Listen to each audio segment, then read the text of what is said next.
안녕하세요. 도윤보살입니다. 도윤보살 오늘 또 나왔습니다. 도윤보살이 오늘은 어떤 분들이 뭐 도윤보살의 사연을 아시는 분들이 참 많지만 도윤보살 보고 도윤보살 부모님께서 성당을 다니셨는데 어떻게 반대는 없었는지 또 어떻게 부모님한테 알리게 되었는지 거기에 대해서 물어보시는 분들이 간혹 계세요. 또 어떤 분들은 신내림을 지금 이제 준비하고 계시는 분들도 굉장히 관심을 많이 가지십니다. 궁금하기도 하고. 그래서 도윤보살이 그 이야기를 해드리도록 하겠습니다. 도윤보살이 20대의 신을 받았기 때문에 돈이 없었습니다. 그죠? 그래서 산신보살 신보배 스님께서 정말 파격적인 가격에 그냥 구슬을 해주신 거나 마찬가지입니다. 도윤보살한테. 도윤보살이 뭐 방을 얻을 돈도 없었잖아요. 뭐 사실 신당을 차리려면 돈이 많이 들어갑니다. 신굿이 가장 비쌉니다. 사실 다른 저희 산신쌤은 돈을 작게 받습니다. 일반 회원굿 다 똑같이 받아요. 산쌤은. 왜 처음에 시작하는 무속인들이 너무 힘이 드니까 선생님이 그거 가지고 돈을 벌고 싶지 않다고 생각을 하시니까 또 산신쌤은 부자잖아요. 뭐 부자여도 돈에 욕심은 없는 사람은 없지만 정말 자기가 살아있을 적에 정말 좋은 일을 한다는 취지에서 제자님들한테 굉장히 경제적인 부담을 안 줍니다. 산sem은. 그 대신 기도를 빡시게 시키지.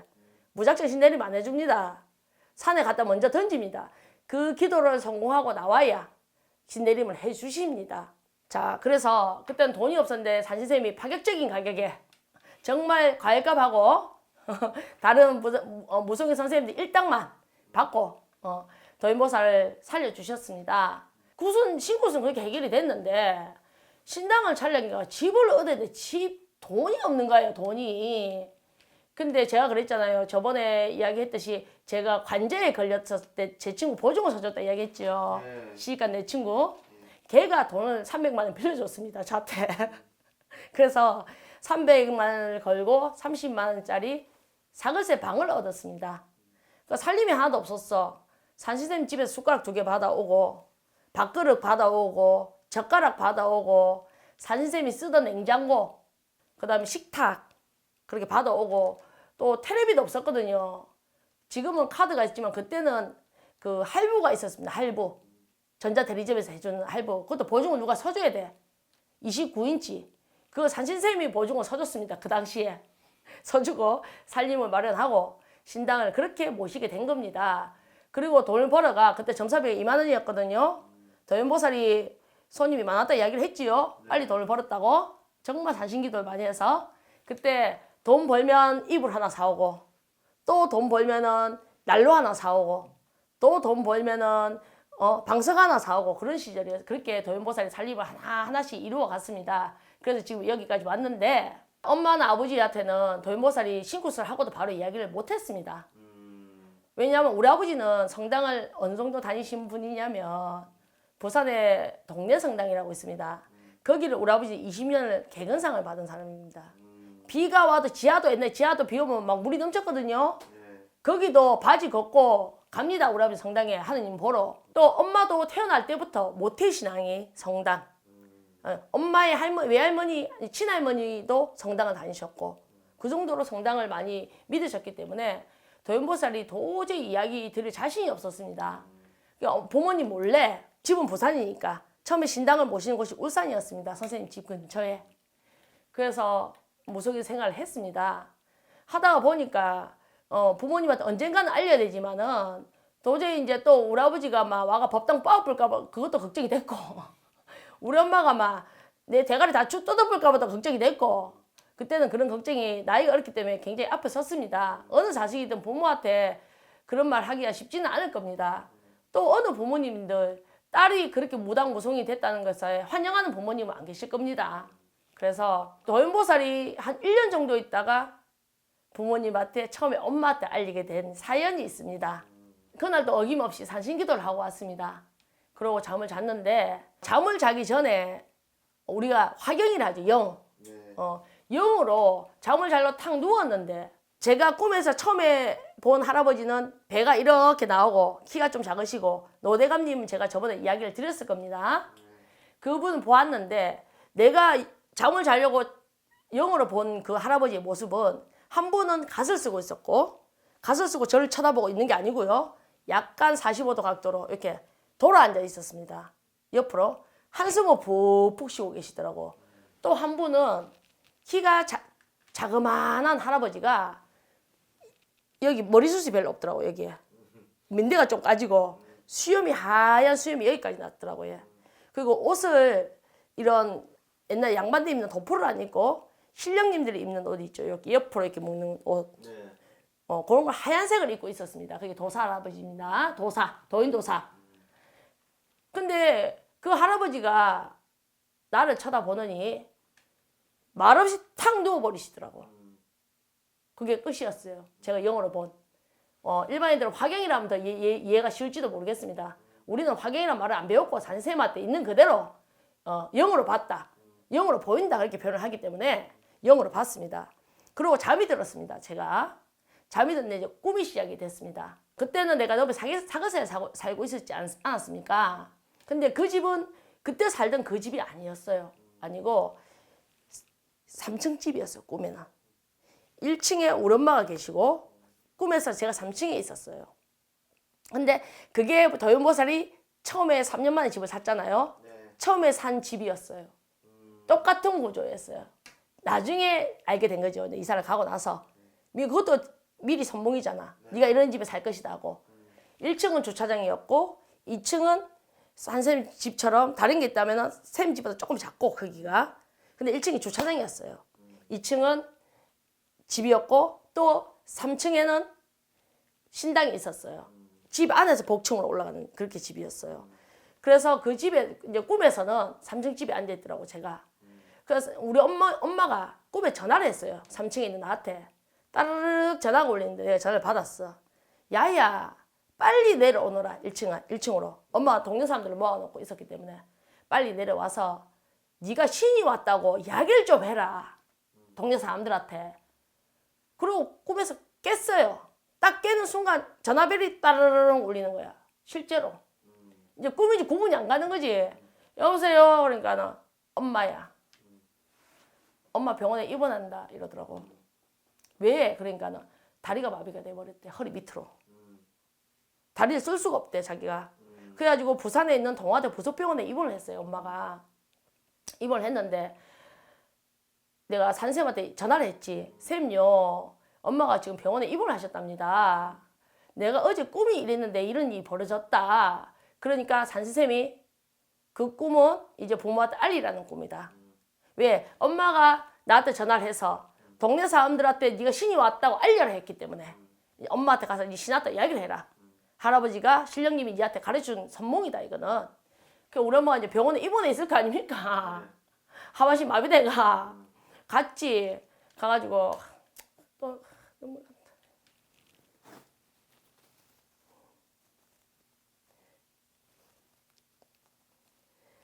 이제 가가지고 이제 엄마한테 병원에 계신 엄마한테 이야기를 했어요. 제가 엄마 내 신 왔다 그랬어요. 그러니까 우리 엄마가 가만히 앉아 있더라고. 내가 무당됐다 했지 내가. 그러니까 우리 엄마 이게 무슨 일인가 싶었겠지. 자기는 상상도 못할 일 아닙니까?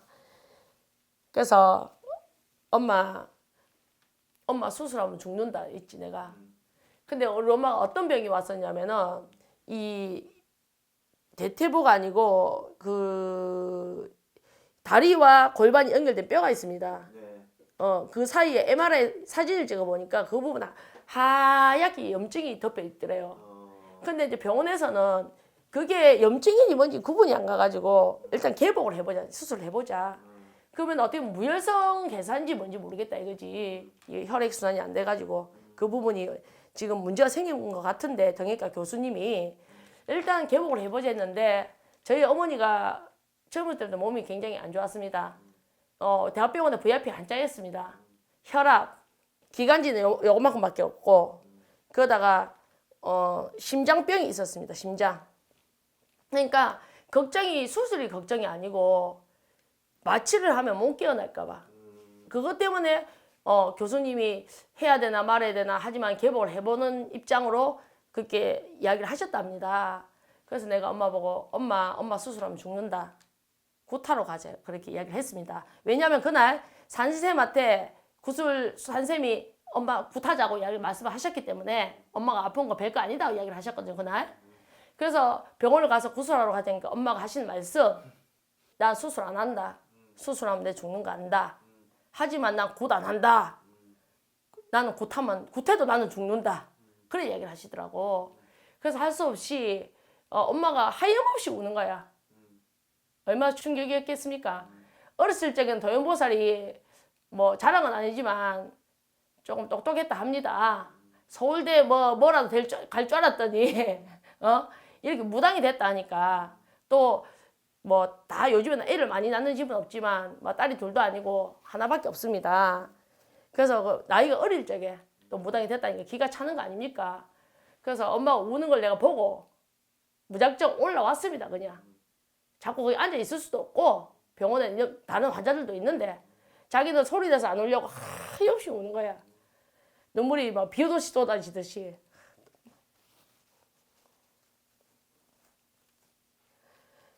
그래서 이제 우는 엄마를 내가 뒤로 하고 산신쌤이 굿 준비를 다 해놨기 때문에 구슬하러 갔습니다. 갔는데 이제 신령님 공소가 나올 거 아닙니까? 공소가 나왔는데 자 하루 이틀 일에 있으면 너희 엄마 알아볼 일이 있다. 그렇게 나왔습니다. 근데 그 다음날 엄마한테 전화가 왔어요. 구슬했잖아 혼자. 다음날 요술 같은 일이 벌어졌습니다. 우리 엄마한테 전화가 왔어. 야야 내 걷는다 이러더라고. 뭐? 내 수술 안 해도 될 것 같다 이러더라고. 왜? 그러니까 자기가 꿈을 꿨대요. 내가 구술하는 날. 우리 할머니, 그러니까 도연보살 친할머니가 꿈에 나타나더래. 그래서 잠에서 깼는데 다리가 달달달달달달 떨리더래요. 아픈 다리가 달달 떨리면서 다리를 끄떡 들으니까 들리고 끄떡 들리니까 들리더래요. 그래서 자기가 살살 걸어봤대. 걸어지더래. 그 저기가 교수가 와가지고 아줌마 걸어요? 그러더래. 깜짝 놀래가. 예, 걸으시네요. 괜찮은데요. 그랬어. 그래가지고 MRI 사진 다시 찍은 거야. 찍었는데 하얗게 염증 부위가 있었잖아요. 그 부분이 희미해져 버린 거야. 그러고 있다가 일주일 후에 며칠 있다가 이제 퇴원 날짜가 잡힌 거예요. 근데 하루 이틀 일이라고 이야기했잖아. 그 중간에 도연보살이 또 사고를 좀 쳤습니다. 엄마가 퇴원을 못할 일이 생겨버릴 또 이상한 일이 그 중간에 생긴 일이 있습니다. 그거는 제가 다음에 제가 말씀을 오늘 드릴까요? 네, 예, 예. 이야기가 길어질까 봐. 이제 일에 있으면 알아볼 일이 있다고 이야기를 했잖아요. 그죠? 네. 도연보살이 매일매일 산신기도를 갔다고 이야기를 말씀드렸죠. 네. 그날도 산신기도를 갔다 왔는데 같은 제자들 나이가 많으신 보살님이 계셨어요. 그 보살님이 전화가 온 거야. 새벽에 갔다 오자마자 도연보살은 이 세존단지 있까 세존단지 아시죠? 네. 쌀단지 세존 할머니 3대 할머니입니다. 도연보살의 할머니 고위 할머니 그걸 모셨는 세존단지에 니 혹시 벌레 안 생기더나 쌀에 모르겠는데 안 봤는데요. 그러니까 야야 나는 벌레가 생기가 지금 세존 쌀을 갈았대. 니도 한번 봐라 이러는 게야. 그러니까 내가 또 보니까 나도 벌레가 생긴 거야. 박예미 알죠? 박예미. 그러니까 난 또 내 딴에는 우리 할매인데 우리 할매가 건지러볼까봐 어린 마음에 그 새벽에 기도 갔다 와가지고 진짜 막 힘 대죽을 파인데 그 단지를 쌀을 부어보고 씻그가 드라이기로 말라가 또 하는 건 안 봤나 또 쌤이 모셔줄 적에 가스레인지에 소독을 해가 깨끗이 닦아 새 쌀을 올렸습니다. 올렸는데 내일 엄마가 퇴원을 한다 했는데 또 전화가 온 거야. 엄마 퇴원을 못 한다 이거지. 갑자기 열이 40도까지 올라가는 거야. 고열이. 그 우리 엄마한테는 열이 치명적이었거든요. 왜냐면 우리 엄마 기관지 천식이 있었기 때문에 만성 호흡기 환자였기 때문에 퇴원을 못 하겠다 이거야. 산쌤한테 또 전화를 했지 내가. 선생님요, 내가 엄마가 갑자기 퇴원을 못하고 고열이 발생해가지고 절단나십니다. 그러니까 니 어제 뭔 짓 했노? 이러더라고. 그래서 이제 같은 제자 그 보살님이 전화가 와서 세존단지 갈았는데요. 그랬지. 이 미친년 아이가 내가 막 간다 인연아. 선생한테 네가 아직 아무것도 모르는 네가 말이야. 선생한테 그런 거 물어봐야지. 무슨 너희끼리 세존단지를 가노? 세존이 뒤비졌다. 할머니가 잘 앉아 계시는데 그걸 갖다 네가 들었다 놨으니까 들썩거리가 네 것만 이런 일이 발생했다 이거야. 왜 합니까? 그러니까 원래 세종단지 10월 상달에 한 번만 가는 겁니다. 무작정 가는 게 아닙니다.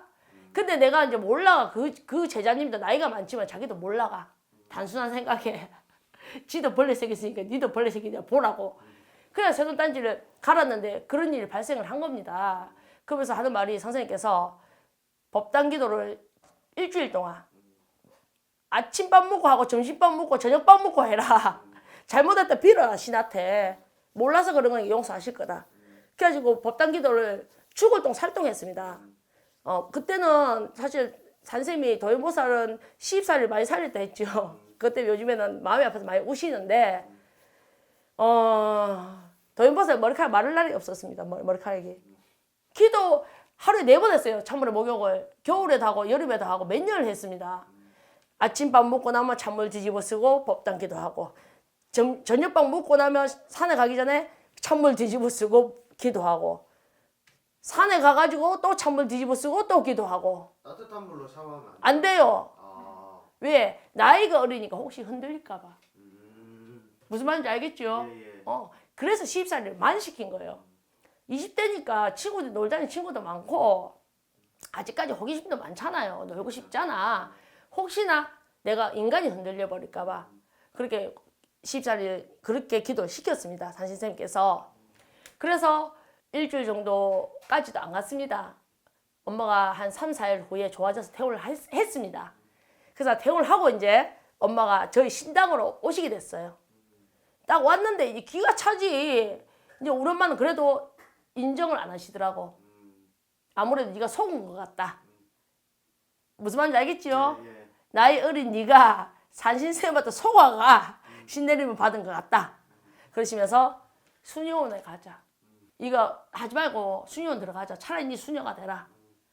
우리 엄마하고 내하고 서로 울고 불고 난리가 아니었어요. 우리 엄마는 내 팔자에 씹어서 울고 나는 엄마가 나를 이해 못해주니까 너무 속이 상해서 울고.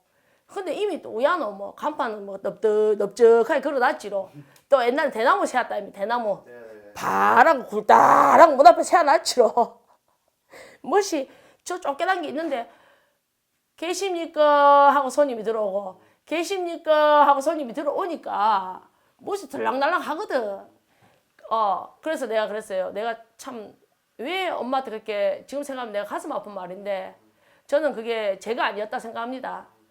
이러더라고. 와, 엄마도 옛날에 대가리 다 깎아본다 그러잖아. 내 집에 억지로 끌고 간다.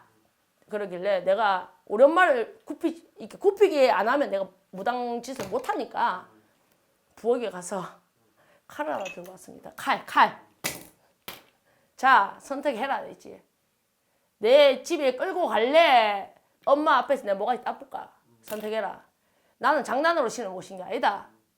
엄마는 하느님 하시는데 하느님은 외국 사람이다. 외국 사람 아닙니까? 결정적으로. 또 교인들은 내가 뭘 할지 모르겠지만 그 외국 사람한테도 아버지는 첫날 만날 기도하는데 내가 내 조상님을 모셨다는데 엄마가 있어야 내가 있고 할아버지가 있어야 아버지가 있는 거 아니냐. 뭐가 잘못됐냐 내가 물어봤지. 자, 아버지는 20년을 그렇게 하느님한테 외국 사람한테 기도를 했더니 우리 집은 부자가 안 되더라 했지. 하지만 나는 우리 조상님을 모시니까 할아버지는 우리 신령님은 돈을 벌어주더라. 우리 엄마가 할 말이 없는 거야. 가만히 있더라고. 근데 어머니께서 저를 인정하게 된 게 뭐였냐면은 내가 찬물에 4번씩 찬물 뒤집어 쓰고 기도했다 했지요. 산기도를 안 간 날은 새벽 2시에 천없어도 일어나서 목욕을 하고 기도를 했습니다. 사실 도연보살이 좀 게을렀습니다. 좀 게으릅니다. 근데 우리 엄마가 가만히 보이 짝깍짝깍 제 시간에 일어나가지고 찬물에 목욕을 하고 기도를 하니까 저기 억수로 말도 안 되고 게으르던 게 신기한 거야. 엄마가 봤을 때는 저게 인간이 됐다 싶은 게 우리 엄마 생각에. 말 안 들었고 우리 엄마한테 많이 대들었거든 도연보살이. 저기 사람이 됐구나. 저렇게 규칙적으로 생활을 하고 성실한가. 거기서 뭔가 왔다는 생각을 했답니다. 그리고 또 두 번째가 또 뭐였냐면 또 이제 신이 이제 부모를 좀 이건 좀 아니겠지만 올 때마다 이제 우리 엄마 좋아하는 돈을 주는 거야. 엄마 이거 할아버지가 엄마 오면 주라고 돈 벌어줬다 봉투에 딱 넣어놨다가 엄마 이거 가가 쓰라. 올 때마다 돈 집어 주는 게 돈 주는 거야. 자꾸 돈 주거든. 돈 준다는데 부모 뭐 싫어할 부모가 어디 있겠습니까? 그렇죠. 그래가 엄마가 저를 이해를 하기 시작했고 또 우리 엄마가 그러고 나서 아버지한테 이야기를 못 했었어요. 이제 어떻게 이야기해야 될지 몰랐어요. 하지만 우리 엄마는 이제 아버지 몰래 살짝 오는 거야. 와가지고 용돈 받아가고 내가 우리 엄마한테 돈을 많이 줬거든요. 우리 엄마 꼬실 났고 내가 그래서 또 내가 바르게 생활을 하고 하니까 정말 이해를 많이 해주고 인정을 많이 했습니다. 엄마가. 근데 이제 아버지한테 이야기를 해야 되는데 1년 정도 있다가 엄마가 아버지한테 이야기를 했습니다. 그러니까 우리 아버지가 가만히 있더니 도현이 집에 가자. 도현이가 신당을 모셨다. 무속인이 됐다니까 우리 아버지 가만히 딱 한마디 하더래. 나는 안 간다. 나는 하나님의 말씀에 의해서 사는 사람이다. 못 간다. 이렇게 된 거야. 그러니까 뭐 우리 엄마가 우리 아버지한테 그대로 할게요. 이 씨불놈이 영감쟁이야. 네가 자식을 해서 해준 게 뭐가 있노? 하느님 밥을 주더나 돈을 주더나 뭘 주더노?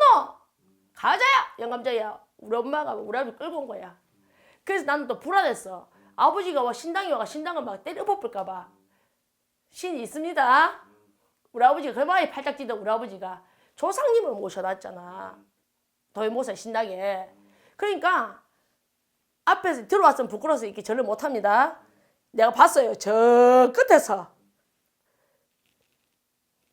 신당 쪽을 쳐다보고 이렇게 절을 하더라고. 3대 할머님은 그 아버님한테는 할머니였네. 그렇지. 어머니 그다음에 그 위에 할머니 그러니까 또 그 위에 할머니. 친할머니였네. 그렇죠. 그래서 절을 하시더라고. 이제 그 뒤로 그래서 도현보살이 부모님한테 다 알릴 수 있었던 겁니다. 그리고 도현보살이 또 이 신내림을 받고 신령님을 모시고 또 뭐가 좀 잘 안 됐더라면 부모님이 또 가다가 도현보살을 안 믿었을지 모르겠습니다. 하지만 도현보살 성실하게 살고 돈도 많이 벌었고 또 3년 만에 집도 샀고 했기 때문에 부모님이 인정을 하고 이해를 하시게 된 겁니다. 지금은 자꾸 아까 엄마 이야기 할 때마다 제가 눈물이 나는데 지금도 마찬가지인데 어머니가 돌아가셨습니다. 돌아가셨는데 아버지는 계세요. 지금 우리 아버지는 내가 무당 안 할까 봐 굉장히 겁을 내십니다. 도현보살의 무기는 딱 그거밖에 없습니다. 막 아버지가 이해 못하는 행동을 하든지 하면 내가 법당 치아뿔난다 이러면 우리 아버지 왈왈왈 뜹니다. 왜 법당 치우면 자기 케어를 못 해주잖아. 병원비고 뭐 생활비고 내가 옷이고 뭐가 다 사주던데 내 딸 때문에 자기가 사는데 그래서 그거는 도현보살이 한 번씩 우리 아버지가 미울 때마다 우리 아버지가 사실 사건 사고를 많이 저지른 분이라 그래서 제가 겁줄 때마다 그런 말을 합니다. 오늘은 도현보살이 절실한 크리스찬 성당을 다니셨던 저희 교인이셨던 저희 부모님을 어떻게 설득했는지 어떤 요술 같은 일이 벌어져서 부모님이 신령님의 존재를 이해하게 됐는지 거기에 대해서 제가 말씀을 드렸습니다. 다음 시간에 도현보살이 또 재밌는 이야기를 가지고 또 방송을 하도록 하겠습니다. 도현보살 다음에 또 나오겠습니다.